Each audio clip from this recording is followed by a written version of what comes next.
My mom wants us to split if you can't give her a grandchild. Alright, sure, but I'm pregnant though. Huh? I'm Anna, a housewife in her 30s.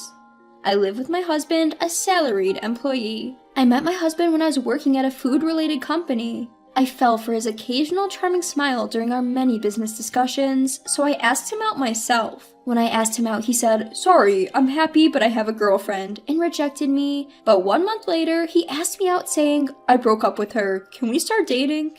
Apparently, he became conscious of me since I confessed to him, and his girlfriend, sensing something odd about his behavior, asked, "Are you into someone else?"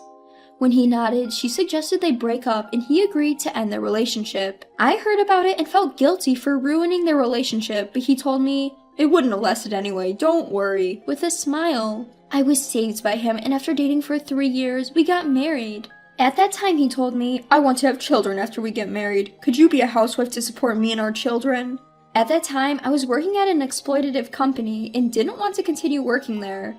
So, as my husband suggested, I quit my job and chose to become a stay-at-home wife. I decided to support my husband. The transition from working as an employee to becoming a full-time housewife was surprisingly difficult and a continuous series of confusion, but that I didn't let bother me. Because our newlywed life was smooth sailing and I was always at the peak of happiness. Every day was fun and filled with joy.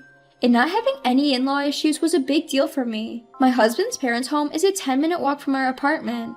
When I found out, I thought they might frequently visit and give me a hard time, but that fear was unfounded. My in-laws were very kind people, and they would come all the way to our house to teach me patiently and kindly even when I just had a little question. They never complained to me for not being able to conceive a child soon, and even said, "I love you more than any grandchild. I've always wanted a daughter because there are only men in our house except for me. Please let me love you like a real daughter from now on." I loved my mother-in-law for that, and I trusted my father-in-law, who was a man of few words but very reliable. But such warm treatment only lasted for the first few years. As years passed, the attitude of my in-laws changed little by little. My father-in-law became even quieter, and my mother-in-law had changed so much that I doubted if she had a double personality. No, this might be the real mother-in-law. To give you an idea of how much she changed, would it be easy to understand if I said she went from plus 100 to minus 100? At this point, my mother-in-law had become rather tough on me. Because we live nearby, she frequently pops by our house, and when my husband isn't around, she nags at me. Over and over, she pressures me to have a child soon, saying, "I want to see my grandchild already, and that's your duty as a wife." Not too long ago, she was telling me that children are gifts from heaven, and that they come naturally when the time is right, so there's no need to rush. Moreover, my mother-in-law compares us to other families, saying, "I heard the family next door just had a baby, and the lady next door is pregnant too." This has added even more pressure on me. However, no matter how much my mother-in-law pushes me to have a child, it doesn't matter if my husband isn't on board. At the beginning of our marriage, my husband did say he wanted kids, but about a year after we got married, he seemed to lose interest altogether. Even when I tried to initiate, he would turn me away, saying, "I'm tired, let's do it some other day," or, "You're bothering me, I'm trying to play my game." Even when I explain this to my mother-in-law, she doesn't seem to understand or empathize, and she continues to pressure me about having a child, causing my stress level to build up day by day. Feeling overwhelmed by my mother-in-law's constant nagging, I confided in my husband about how hard it's been getting pressured to have kids. Then, my husband, although a bit begrudgingly, said, "I don't see the need to rush, but I agreed to make more effort to have a child together." So we both put in the effort, but no matter how long we waited, I never became pregnant. Even throughout this time, my mother-in-law kept accusing me of not putting in enough effort, and even went as far as to spare my husband from any blame. I even started to suspect that the stress from my mother-in-law was affecting my ability to conceive. Unable to withstand the pressure from my mother-in-law anymore, my husband and I finally decided to seek fertility treatments. Just when I thought I could finally breathe a sigh of relief, a new problem arose concerning my husband. Ever since we started fertility treatment, he's been acting cold towards me. He'd come home from work and immediately go into his room to play video games, often ignoring me when I try to talk to him. That alone would have been bearable, but things took a turn for the worse when he started getting angry about me for spending a little money on sewing materials, my hobby. On stressful days from work, he'd take out his frustration out on me. Whenever I tried to argue back, he'd quickly lose his temper and lash out at me, repeating over and over again, Who do you think is providing for you? You're just a freeloader," and continued to behave selfishly. Even when I remind him that I only quit my job because you wanted me to, he doesn't seem to listen. One day, amidst all the ongoing chaos, my husband, who should have been off to work, was at home playing video games. When I asked, "Aren't you going to work?" he responded, "I quit." Apparently, my husband quit his job without even discussing it with me. Shocked, I asked him why he quit, then he snapped, saying, "Get out of my business," and got angry. Frustrated by his uncooperative attitude, I couldn't help but accept the fact that what's done was done. I wasn't panicking about our finances, as I thought we could live off of unemployment benefits and our savings. However, it became stressful when I noticed that my husband wasn't interested in finding another job. With his job gone, my husband started staying home all day. I wished he would go out more, but his hobby was gaming. Aside from the occasional trip to the nearby convenience store for cigarettes, he was all day at home playing his video games. Compared to when he was employed, the time we spent together dramatically increased. If this was back in the days when we had first started dating, I might have perceived this as a good thing, having more time for intimacy, but not anymore. The amount of time spent together with my husband, who, like my mother-in-law, went from being a plus 100 to a minus 100, only meant more marital disputes. Gradually, we realized that even just talking to each other was becoming stressful, leading to less and less conversation. I began to wonder, what's the point of continuing this marriage? I started feeling the limits of our current lifestyle and started thinking about ways to break free from it. One day, fed up with my husband wasting his time gaming at home, I finally lost my patience and snapped, "You're not a child, stop playing games all the time, find a job already." In response, my husband said, "Speaking of which, my mom told me to divorce you if you can't give her a grandchild." At that moment, I felt grateful to my mother-in-law. Who would have thought she'd assist me in this way? Ironically, I was pregnant at that time. I had confirmed it with a test earlier that day and was planning to break the news that night. But I guess it was right not to do so. This way, I could distance myself from both my mother-in-law and husband.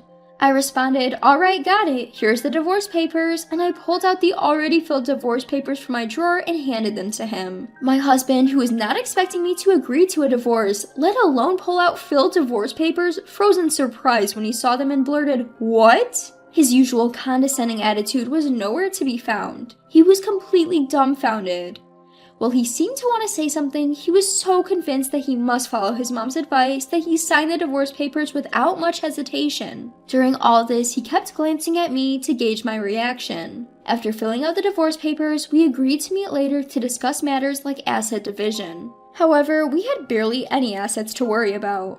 My husband, in fact, was known for spending a lot on his hobbies. Apart from gaming at home, he seemed to have poured quite a bit of money into gaming arcades. He used to complain about my spending habits, but in reality, he was the one who was reckless with money. The concept of saving was alien to him. My husband, who hadn't saved a penny since his bachelor days, continued this habit after marriage. Consequently, we had accumulated no savings or assets during our marriage. Realizing that we had no property to divide, I thought that our discussions were over. However, my husband insisted that we weren't done yet and pointed out a certain bank book saying, "We still have our savings, right?" Indeed, that account had a substantial amount of savings, and my husband suggested that we divide it. But that savings account was not subject to property division. "This is the money I saved before we got married, so it doesn't count in the property division," I explained. My husband's face grew rapidly pale upon hearing this. Even so, he blurted out, "Oh right, this condo should be subject to property division, right? After all, I lived here too." With a cruel smile, I laid out the harsh truth. "Unfortunately, the condo is under my name, so you have no right to it. Besides, I've already put it up for sale, so you can't live here anymore. You should move out as soon as possible to avoid any inconvenience," I told him. I had been saving up for a larger home in the future, predicting that the condo would become too small. Before marrying my husband, I enjoyed saving money, and even as a salaried employee, I had managed to accumulate a significant amount of savings. With those savings, I had even bought this condo during my single years, so I did have some wealth to my name. With the funds from selling the condo, I could even build a decent house downtown. Of course, all those assets belonged to my pre-marriage life and were not subject to this property division. My husband seems unaware of this, though. He must have thought he would get half my assets, but how unfortunate for him. Upon learning that he wouldn't be part of the property division, my husband was in a state of shock. We continued to talk, but he couldn't shake off his daze. As there was nothing more to discuss, the conversation ended quickly. We then submitted the divorce papers to the authorities. Our divorce was finalized without any trouble. A few months later, I moved back to my parents' house and, with their support, safely gave birth to a baby. It was a healthy baby boy. I named him Richard, a strong name with ambition.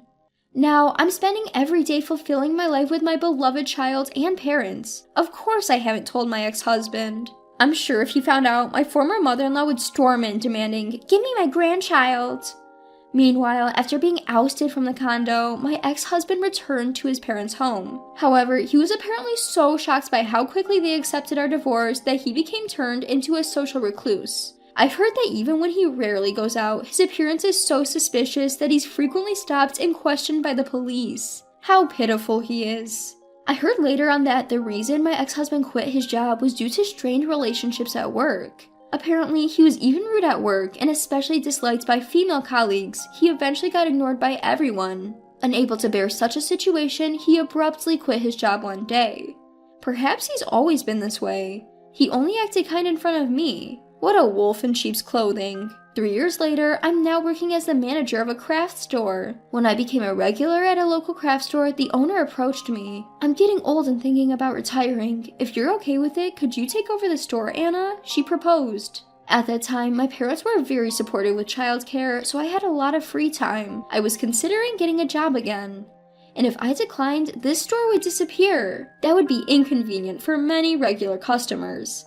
So, with these thoughts, I decided to take over the store. Today, as I was serving occasional regular customers, a pair of unexpected guests paid me a visit. Yes, those unexpected guests were none other than my former mother-in-law and ex-husband. "Well, this is quite a nice shop for you, isn't it?" "Sure, Mom. Look, this fabric seems like it would suit you." Fed up with their transparent flattery, I asked, "So, what brings you here?" Then my former mother-in-law comes out with something unintelligible. "Give me my grandchild back." Apparently, she had somehow learned that I had given birth and was intending to make my child the heir to their family home. "When I brought up divorce, you were already pregnant. Why did you keep quiet? If I'd known, I wouldn't have divorced you." My ex-husband started accusing me. Obviously, I wanted the divorce. If you knew I was pregnant, you would have done anything to prevent the divorce. I shot back at my ex-husband and former mother-in-law. Then, my former mother-in-law starts talking nonsense again. "So, are you going to give me my grandchild back or not? I want to live with my grandchild as soon as possible. You've had your time with him. You've been with him for 3 years, now give him to me." Just as I was flabbergasted, my parents and my son Richard appeared and asked, "What's going on? Is there a problem?" It seems they had been alerted by a regular customer and came rushing over. Then, seeing Richard holding hands with my parents, my former mother-in-law exclaims, "Oh, how adorable! He looks just like my son when he was a child. Look, I'm your grandma." She tried to approach Richard. I tried to stop her, but it turned out I didn't have to. Richard proclaimed, "I only have one grandma," and clung to my mother. "So, given the circumstances, perhaps it's best you leave," my mother suggested to my former mother-in-law.